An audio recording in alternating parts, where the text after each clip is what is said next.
Hello, thank you for joining us. We begin our report with the Israeli military confirming that it is moving in on Al-Shifa hospital in Gaza City. The hospital has been caught in the crossfire for several days, and the White House and Pentagon confirmed Tuesday that Hamas has been using tunnels underneath hospitals, including Al-Shifa, to hold hostages. Doctors say the facility has no food, water, or electricity to power ventilators and incubators for babies. The war drew thousands of demonstrators to our nation's capital Tuesday to support Israel. CBS News Chief White House correspondent Nancy Cordes shows us what's happening here at home and what's happening on the front lines. Israeli tanks surround Gaza's largest hospital, which U.S. officials say is doubling as a command and control hub for Hamas. Still, the U.S. urged Israel today not to fire any more munitions at Al-Shifa Medical Center amid reports of incubators failing, babies dying, and a mass grave being dug on hospital grounds to dispose of dozens of bodies. We do not want to see a firefight in a hospital where there are innocent civilians. As the conflict moves into its 6th week, Gaza is gripped by a full-blown healthcare crisis. In northern Gaza, there is just one functioning hospital left. CBS News heard from one of the doctors there. There's over 500 wounded, and there's only 2 operating rooms, where 3 surgeons and an obstetrician providing care for the whole of Gaza City. At the White House today, President Biden expressed rare optimism about the potential for a deal to free some of the roughly 240 hostages, including up to 9 Americans who are currently being held by Hamas. I've been talking with the people involved every single day. I believe it's going to happen, but I don't want to get into detail.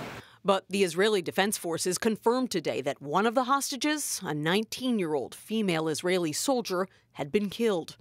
We will no longer stay silent.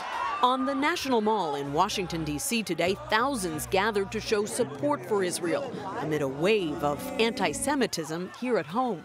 From the river to the sea. Rebecca Hammerman, who is Jewish, brought her 14-year-old down from Westchester, New York. What's been the hardest part about all of this as a mom? You know, I think as a mom, all you want is for your kids to feel safe and secure. And I think this has sort of shaken us and made us feel less safe than we have ever really felt before. Goldie Zazone is a sophomore at Rutgers University and the great-grandchild of Holocaust survivors.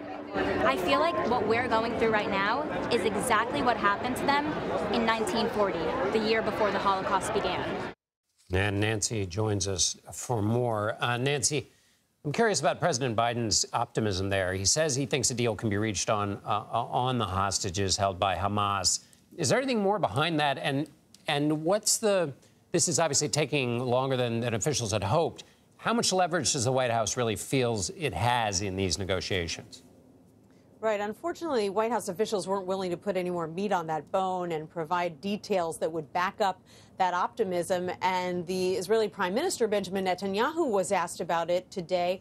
And all he said, John, was that this is what they're working towards every day, and that if he has any information, he will let reporters know. So it's unclear what exactly the president was referring to, what gives him that optimism. We had been hearing yesterday that there might be some sort of deal afoot where Hamas would hand over many of the women and children it's been holding in exchange for a 5-day ceasefire. But we haven't heard anything since then to indicate that that kind of arrangement is close at hand.